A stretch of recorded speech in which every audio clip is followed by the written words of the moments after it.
Sekarang juga lagi banyak, lagi modern. Kalau anak sudah doyan main handphone, gedenya ini anak sudah pasti bakal kurang ajar sama orang tuanya. Kenapa? Karena sudah tidak lagi ada nasihat, udah nggak ada lagi petuah dari orang tua kita. Pak, Bu, saya dulu kan juga pernah jadi anak-anak. Saat mama saya nih, orang tua saya, galaknya luar biasa, Bu. Galak. SD saya jam 5 sore tuh harus mandi, udah rapi, pakai kain, pakai kopiah, jalan ke masjid. Itu dulu. Telat aja 15 menit, jam 5 belum ada di rumah, jam 5 lewat 15 menit saya ada tuh, mama udah depan pintu tuh, megang gagang sapu. Itu digebuk dari mulai betis sampai ke paha, sampai nangis masuk ke dalam kamar, nggak berhenti digebukin. Saya sampai pernah nanya sama mama nih ibu kandung apa ibu tiri sih?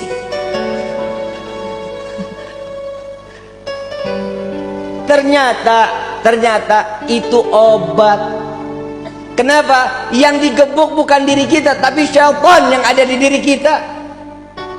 Berasa sekarang ternyata didikan orang tua itu nggak pernah salah.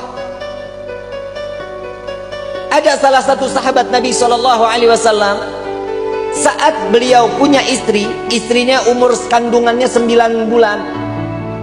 Saat ini anak lahir, ini sahabat lagi nunggu Nabi SAW dalam keadaan sakratul maut, dalam keadaan naza. Sampai Nabi meninggal, ada pembantunya datang, wahai sahabatku, istrimu telah melahirkan. Setelah pemakaman Nabi, ini sahabat pulang. Begitu pulang ngelihat, istriku sudah melahirkan, sudah. Apa anaknya? Laki-laki. Beri nama dia Muhammad, katanya. Dikasih nama Muhammad. Saat Muhammad kecil umur 1 tahun, setiap bangun malam, sepertiga malam, dibangunin tuh anak, suruh bengong ngeliatin bapaknya sholat. Setiap malam dibangunin. Kita tega nggak ngeliat umur anak setahun, kita bangunin suruh ngeliatin kita lagi sholat? Nggak bakal tega. Begitu 2 tahun, begitu juga dibangunin setiap sepertiga malam, setiap lagi sholat, nggak boleh dalam keadaan tidur, liatin bapaknya lagi sholat. Sampai ini anak umur 3 tahun mulai dibawa ke masjid, diajak sholat ke masjid, duduk sama-sama sama orang tuanya di masjid. Sampai umur 5 tahun Muhammad sudah bisa menghafal Al-Quran. Muhammad sudah mengikuti sunnah Nabi. Puasa Senin Kemis nggak pernah lewat. Kadang puasa Nabi Allah Daud. Sunnah semua dijalani. Di Muhammad 5 tahun udah mulai pentes. Mulai nih, Muhammad udah mulai nanya-nanya banyak sama ayahnya. Wahai ayahku, dari kemarin aku nih dididik sama dirimu dalam keadaan ini harus sunnah. Apa sunnah ini? Sunnah ini apa yang diajarkan oleh Nabi, itu yang kita jalani. Siapa Nabi itu? Nabi Muhammad SAW. Dia yang mana orangnya? Dibawalah si Muhammad kecil datang ke makam Nabi SAW. Inilah Nabi Muhammad. Dia telah meninggal dunia, iya. Tapi kenapa ajarannya harus terus kita jalani? Karena ajarannya yang bisa membawa kita saat dimana kita di sirat dapat masuk ke dalam surganya Allah. Mulai Muhammad faham, makin cinta. Bagaimana caranya ingin berjumpa dengan Nabi Muhammad? Maka timbulkan rasa cintamu kepada Nabi SAW. Ikutin, baca sholawat terus, dia sunnahnya, wajibnya terus dijalani. Sampai satu saat ayahnya nanya, ya Muhammad, sudah belum mimpi Nabi? Belum. Berarti engkau belum cinta kepada Nabi. Sampai suatu saat dengan mahabbah yang luar biasa, sampai netes air mata Muhammad, itu malam dimimpiin sama Nabi.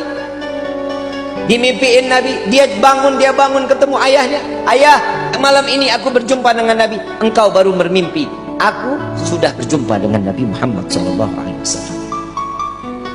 Saat sampai umur 9 tahun, si Muhammad sedang main, tiba-tiba terdengar suara azan. Allahu Akbar, Allahu Akbar, Allahu Akbar, Allahu Akbar. Tapi azannya ini belum waktu salat, belum masuk waktu salat.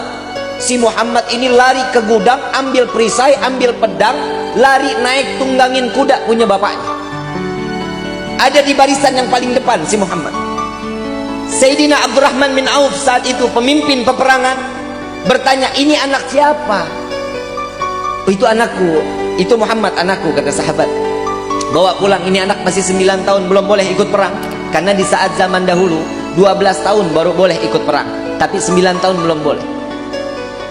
Begitu digendong si Muhammad kecil, ditanya, ayahnya ditanya, ya wahai ayah, bukankah engkau selalu mengajariku untuk menjalankan sunnah Nabi SAW? Iya. Lalu bagaimana dengan peperangan? Bukankah peperangan ini adalah salah satu sunnah Nabi SAW? Gak bisa ngomong bapaknya. Dilepas. Baik, bagaimana? Aku ingin berperang wahai ayah. Jalan. Jalan, dia minta di barisan yang paling depan. Paman Abdurrahman, biarkan aku untuk ikut berperang bersama kalian, karena aku ingin menjalankan sunnah Nabi Muhammad SAW. Dengan niat menjalankan sunnah Nabi SAW. Di dalam riwayat, berkecamuklah peperangan tersebut. Muhammad dapat menebas kepala orang-orang musyrik saat itu 70 orang. Mati di tangan Muhammad, ditebas lehernya. Dan di dalam riwayat ada 120 musyrik habis dimatikan oleh Muhammad kecil. Saat setelah peperangan usai, dilihatlah mujahid-mujahid, orang-orang yang mati syahid, dibuka satu persatu.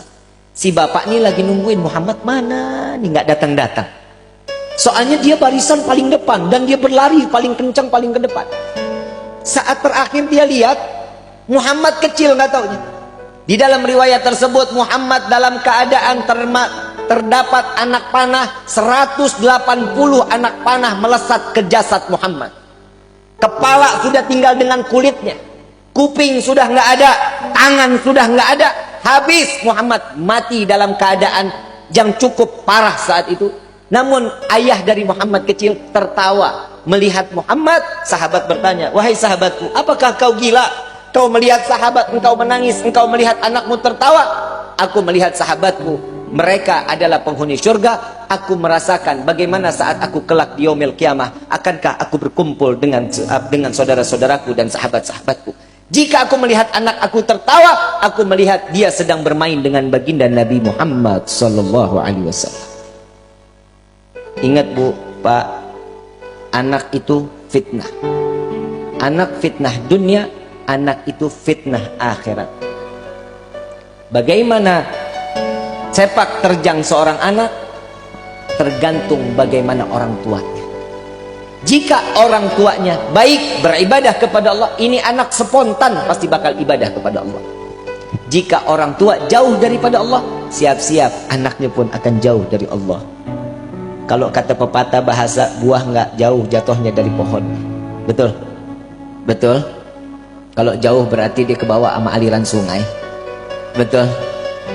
Nah sekarang bagaimana sikap kita untuk nasehatin anak?